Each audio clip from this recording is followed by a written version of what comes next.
If your birthday code number or you are a life path number 1, then you're at the right place, because in this video we're going to discuss the strength but also the challenges of the number 1 and how you can come about it. My name is Leandra. I'm a human design expert, but I'm also into numerology, astrology, and active in the holistic health field. And if you would like to work with me or find out more about what else I'm doing, then you can check all the resources down in the box below. So let's start first. What is a life path number and what is a birthday code number? So the birthday code number is calculated really easily because you just look at the day of your birth. So the easy example is if you would be born on the 1st of the month, then your birthday code number, your soul number, is a 1. If you are born on the 10th, like myself, you would also still be a 1, because a 1 plus a 0 is a 1. So you just take the day of your birth and you calculate or bring down the numbers until you have a single digit number. There's only one exception. When you get an 11 or a 22, when you calculate the numbers, these would be considered master numbers and don't get reduced down to a single digit number. So your soul number or your birthday code number determines who you are truly on your essence, on your core, who your core personality is. And if we go at the master, at the life path number, then we calculate that by calculating all of the numbers of your birthday. So meaning your day, your month, and the year of your birth all together until you have a single digit number. And there's two different ways on how numerologists look at that. You could either do the way that you calculate day plus month plus year, and then you calculate it down, or you could do it this way, that you calculate first the day down to one single digit number, then the month down to one single digit number, and then the year down to one single digit number, and then you add these together, and then you again the result of that calculated down to 1. So sometimes that results in a little bit of a different number, actually not a different number, but it could add up to a different combination. So there's a little bit of a dispute here between different numerologists, and I always think that you need to find out what works for you and what resonates with you. Like with astrologer, for example, where there's a lot of different systems, right? There's Palladius, there's whole sign house systems, all these different things. So people resonate with different systems and different languages. So I would just want to encourage you to see what feels right for you. And I will also, if that's too complicated to do, I will add down a calculator link so you can all check your life path number. So if you are a life path number or birthday code number 1, then we have the following attributes that are connected to the 1. As you can imagine, the 1 is where it all starts, right? This is where the numbers begin. So this is really beginner's energy. This is starter energy.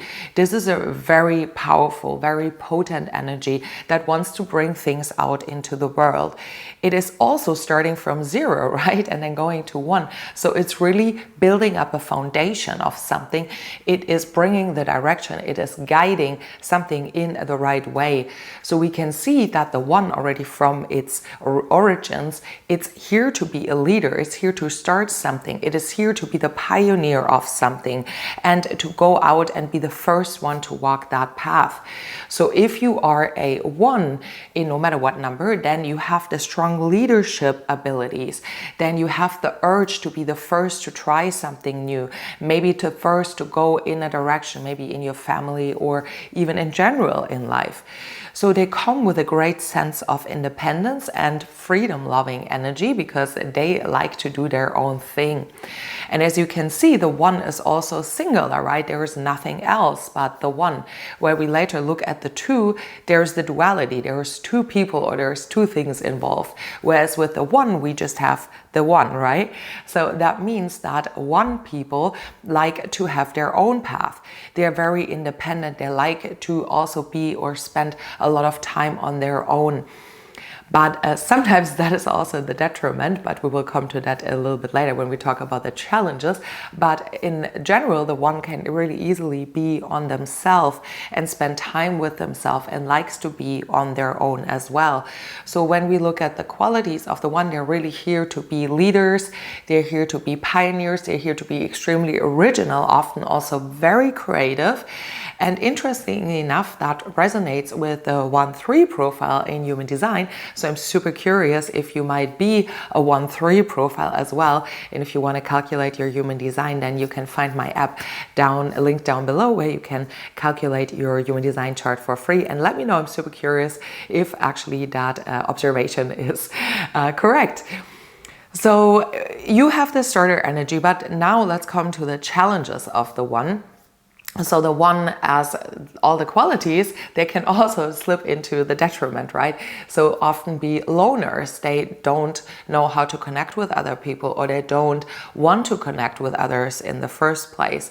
Or they're very egoistical or very stubborn sometimes because they want to have their own will fulfilled, which is right for them in one way. But if they overextend it or overdo it, then it's obviously detrimental for them and for everyone around them. That can also lead to wanting to control others, maybe in their way of pushing forward, into their way of leadership. They're here to be leaders, right? But they're not here to impose their will onto everyone or anything else. So sometimes that can be a very strong, overwhelming energy if not navigated in the correct way. There is also always the sense of loneliness, or there's the sense of needing to do everything their own and not being able to ask for help, or thinking that they're outsiders, which might be the case, right? But their feeling of being an outsider is actually often very hard to handle.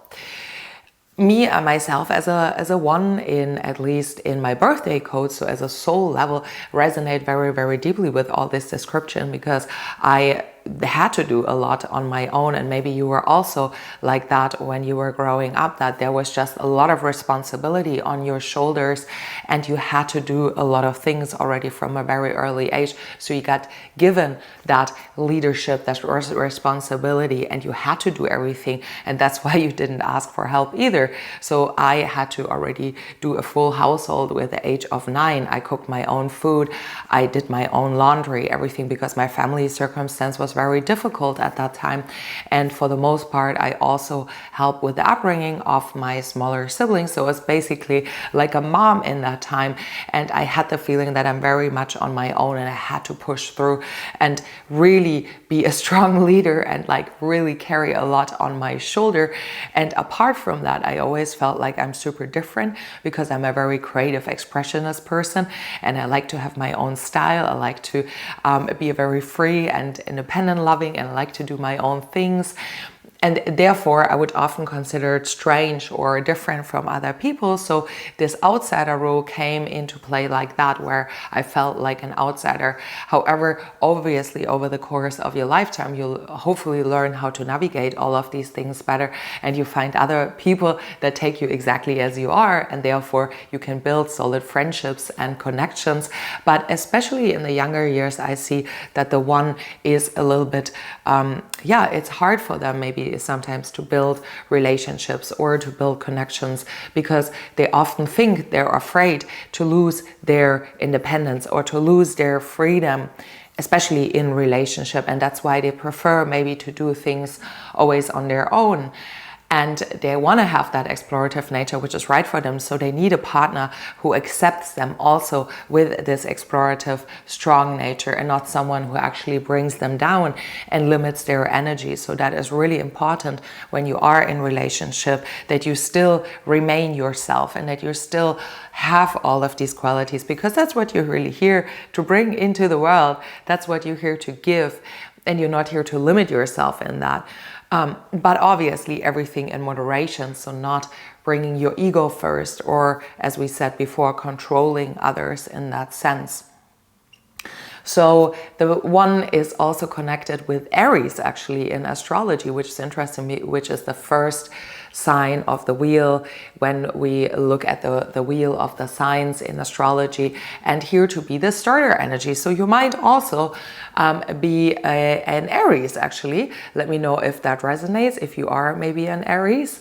I'm certainly not an Aries, but I often get told I have this Aries energy, interestingly enough. But we can see that all of these languages like human design and astrology and numerology have similarities in the way that they express it. It's just different languages or different words that are used for often a similar concept. So if you want to dive deeper into any of the other languages, then you can check out my other videos, or I'm here to help you with a human design reading, which is so interesting in discovering your energy blueprint. And I help you for new beginnings, actually, because as we just said, right, like the one is here to help new beginnings or start something new. So that is the energy that I'm bringing to the table. If you want to have support in transformational processes, then you can reach out. And otherwise, let me know if that resonates and what other videos you would like to hear. Always happy to hear from you in the comments. And with that said, I'm sending you so much love, and bye for now.